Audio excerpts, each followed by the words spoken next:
madumi ba ang window nyo. Ito ang panglinis na rin. Wet and dry no vacuum cleaner. Ayan, 220 volts, 60 Hz, 1,400 watts. Power on natin.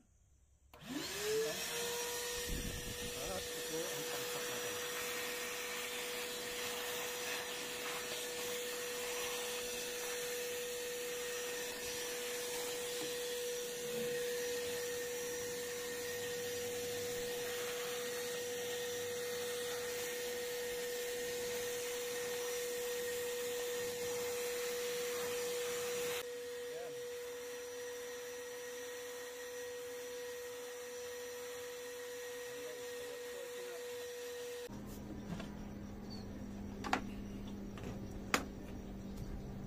Siya guys, ayan, so wet and dry siya, pwede sa, kaya ito ay wet and dry, so ano pang inaantay nyo, order na.